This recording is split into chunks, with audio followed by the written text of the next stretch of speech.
অবৈধ খুনি মাফিয়া সরকারের ষড়যন্ত্র মানে কি বোঝেন? মায়া কান্নার পিছনে লুকিয়ে আছে দীর্ঘদিন আরও ক্ষমতায় থাকা। আমার ভাই মরে গেছে, বাপ মরে গেছে, মা মরে গেছে, এগুলো বলে বলে মানুষের ভিতরে আবেগ সৃষ্টি করে। আহারে, তার তো কেউ নাই, তার তো মা বাপ সব মরে গেছে, সে তো এতিম, সে অসহায়। এই অসহায় এতিম বলে বলে সে ক্ষমতায় টিকে আছে এবং কি চুরি করতেছে, কোটি কোটি টাকা চুরি করতেছে। তার আত্মীয় স্বজনদেরকে চুরি করার সুযোগ দিয়েছে।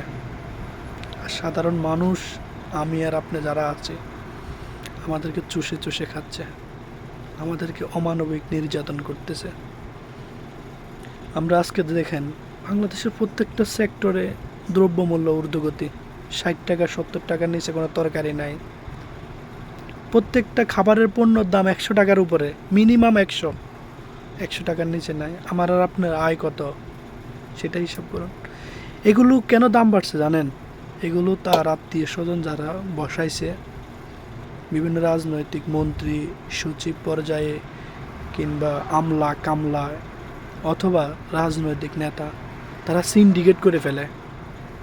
এই পণ্যগুলো যখন বিদেশ থেকে আমদানি করা হয়, সেগুলোকে সিন্ডিকেট করে ফেলে।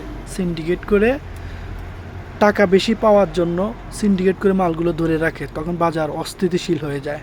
বাজার অস্থিতিশীল হয়ে যাওয়ার ফলে কি ঘটে জানেন? ক্রমান্বয়ে দ্রব্যমূল্য ঊর্ধ্বগতি হয়ে যায়। আমি আর আপনি সাধারণ মানুষের ক্রয় ক্ষমতার নাগালের বাইরে চলে যায়।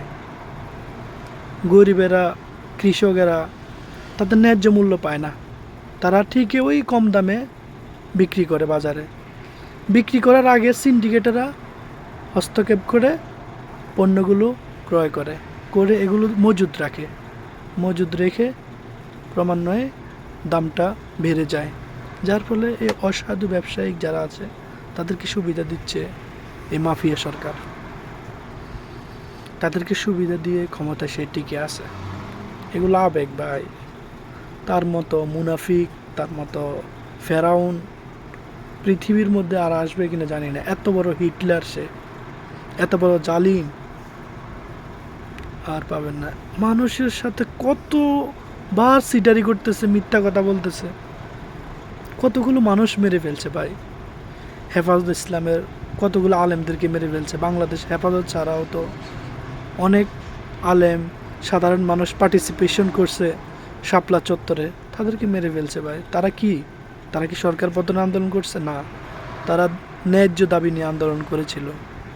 রাসূল সাল্লাল্লাহু আলাইহি সাল্লামকে কটূক্তি করার প্রতিবাদ জানিয়েছিল, তাদেরকে মেরে ফেলছে ভাই।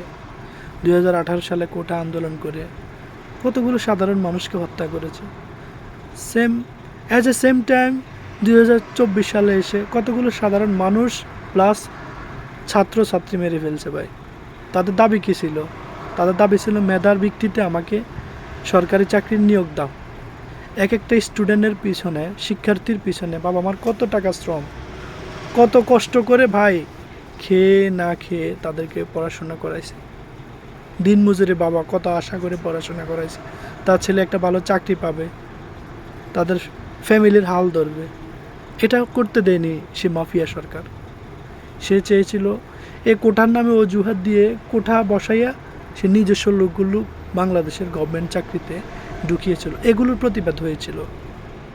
বলার না যে তুই আমাকে চাকরি দিয়ে দে, এটা বলার না ছাত্ররা বলছে আমার মেধা দিয়ে আমি চাকরি নেব, তুমি আমাকে চাকরির সুযোগটা করে দাও, তুমি কোঠা দিয়ে আমাকে মেধা বঞ্চিত করছো। এটা ছিল তাদের অপরাধ। এটাই স্টুডেন্টদের অপরাধ, শিক্ষার্থীদের অপরাধ। সে অপরাধ, প্রত্যেকটা অপরাধে রাজনৈতিক